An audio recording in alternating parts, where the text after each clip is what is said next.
Hello, welcome back. Who would be surprised to find out that I'm back to tell you about some more chess drama? Because, like I said last time, we never get a break around here. So, today I'm not really going over cheating or anything of that sort. Instead, I'm actually going over some drama that's been happening with FIDE. And if you don't know who FIDE is the International Chess Federation, and they basically organise a lot of the top events and everything.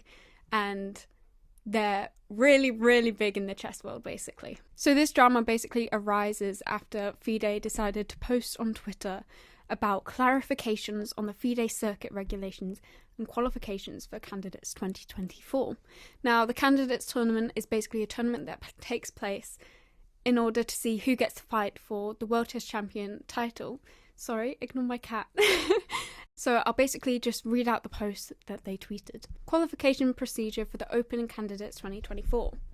The following order of priority shall apply for 2 remaining spots. Qualification via FIDE circuit goes first, then qualification by rating goes, not taking into account all those players who gained the right to participate earlier via other paths. Number 2. Allocation of FIDE circuit points in the Stinkfield Cup. According to the FIDE circuit regulations, the players who finish in the top half of the final standings receive circuit points. After Jan Krzysztof Duda's withdrawal, with only 9 remaining participants, the 5th final place is not in the top half anymore and therefore shall not receive any FIDE circuit points. So it all sounds cool so far. Like, okay, that's understandable, like, we all get it. And then we get to point 3. And point 3 is basically where people are having issues. And point 3 says, qualification for the Candidates 2024 by rating. A player shall participate in at least 4 FIDE circuit tournaments with a standard time control.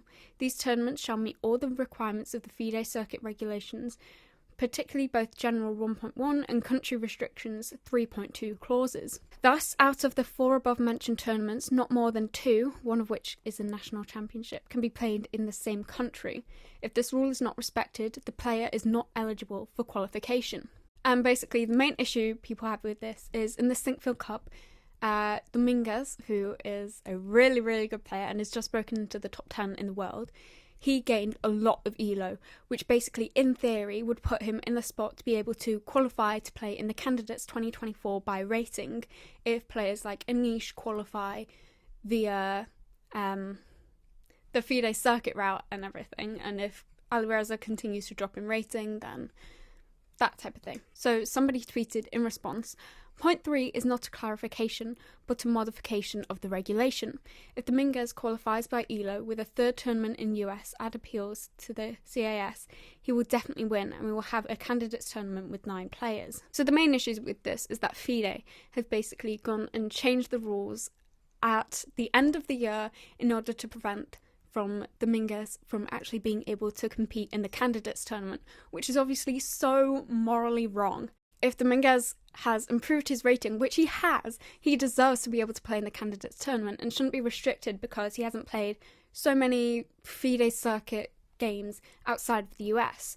Greg Shahade also tweeted that the way FIDE decides who makes the candidates is so ridiculous. How anyone takes this seriously is beyond me. Another thing as well is that a lot of people have tweeted out that they would be absolutely fine with this rule if it was put into place at the start of the candidate cycle, rather than, 33 days before it ended or something around that mark. Another tweet was, today's word is clarification, the action of making a statement or situation less confused and more comprehensible. The fact that FIDE has basically changed the rules that people can qualify for the candidates tournament so close to the end of the candidate cycle as a whole is frankly ridiculous and is a big insult to the players themselves. People like Domínguez weren't really expecting to be able to have this opportunity to go and play in the candidates tournament in the first place due to rating spots and other tournaments. However, now that he's got this chance, FIDE has basically shoved it in his face and said, no, you're not going to be able to play in this. We want other players to play in this,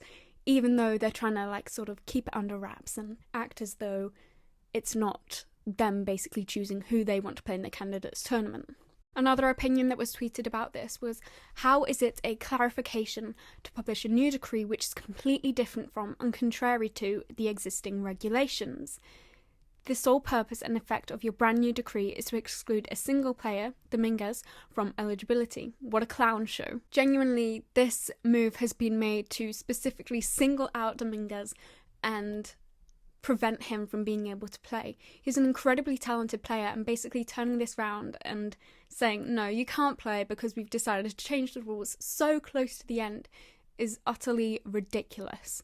People deserve to have these chances, especially for something as important as the World Chess Championship. People might not even get this chance in the future, and to basically say, oh, we've changed the rules because, I don't know, we want Wesley So to win instead, and we want Wesley So to be in the candidates instead. It's truly, truly a mockery of chess itself. If you can't tell, I don't agree with their decision at all.